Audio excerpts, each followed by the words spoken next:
Alright, so it is time to talk about one of my most anticipated movies of the year, and that is Weapons by Zach Cregger, directed by Zach Cregger. And I've got to say, this movie was fantastic to go in absolutely blind. For reference on how blind I went into this movie, I found out some actors were in the movie when they showed up on screen. I was shook by who was in this movie because leading up to that point, I had known that Josh Brolin and Benedict Wong were in it. I found out the day before that Julia Gardner was in it. And then as I'm watching the movie, I find out Alden Ehrenreich is in it.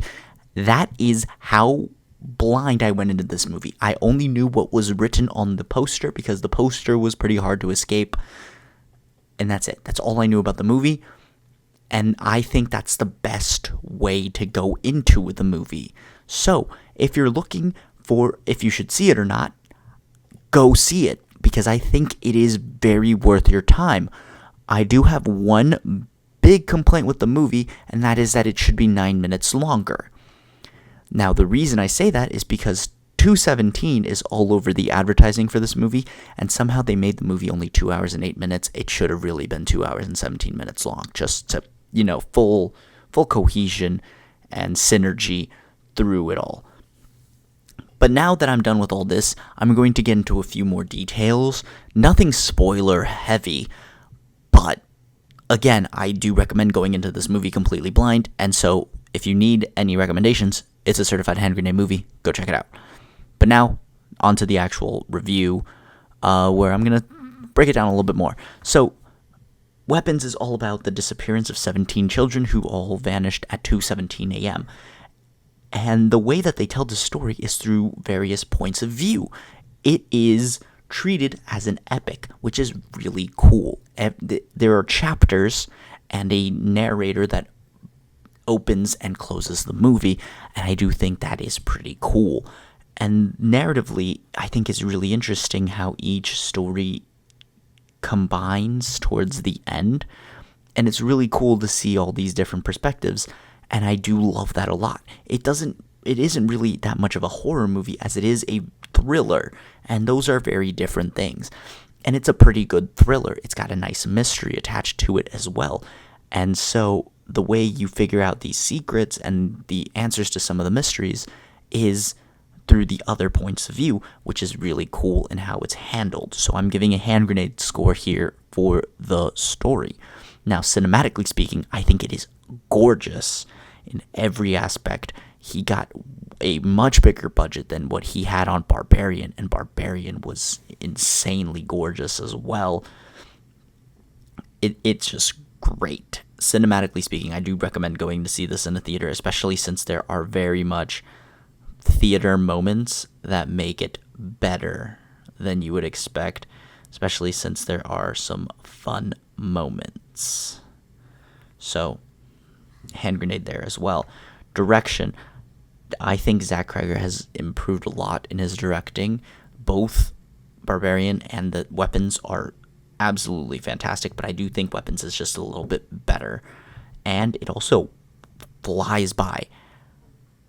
Disclaimer, I've seen this movie twice already. I liked it better the second time. And it's crazy. It's just crazy, interesting, and concise on how it is portrayed. And I really enjoy that. Zach Cregger gets a hand grenade score here. Now, performances, I think the acting is all really well done for the most part. Although one of my buddies who saw it did have a bit of a complaint, and I do agree with it, and that is that we both kind of agreed that Julia Gardner doesn't do a good job of acting scared, but she does everything else really well, and luckily it doesn't rely on her being scared very often, but I did agree with him on that, especially on the rewatch. You could tell that it's a little more deadpan than a little scared, but I guess that's just how she portrays fear. But it didn't really fit the mood and the mold of the movie, especially with the child actor being great and all that. But I think the acting was still superb and really well done, especially with Josh Brolin and Alden Ehrenreich. And yeah, just hand grenade score there for the cast. You already knew that this was a certified hand grenade movie, but now let's talk about my expectations and experience and how this was literally one of my most anticipated movies of the year. And in my honest opinion, it did not disappoint. I thought it was fantastic. I loved this movie, and I'm honestly putting it as my number one for the year, finally dethroning Sinners, even though, just to keep it between us, I also put Naked Gun ahead of Sinners. Shh. But yeah, Weapons is by far what I deem the best movie of the year. I think it's got a lot going for it. The various different narrative styles and the way that we get multiple perspectives. It feels like an epic. It's treated like an epic, and it flies by really quick. So yeah, great film. I really enjoyed this. And like I said, I would say I can't wait to rewatch it. But I have already rewatched it, and I still can't wait to rewatch it. And so, like, I'm just super excited to keep rewatching it and see if I missed any more details, because I did notice some details that I missed on rewatch. So, yeah, great times. Can't wait for more. And so, yeah, that's pretty much all I have to say. If you enjoyed, leave a like, comment down below your thoughts and opinions on Weapons if you've seen it or now you're planning on seeing it. Subscribe if you haven't already, and on that, I'll leave you guys to it. Till next time, bye.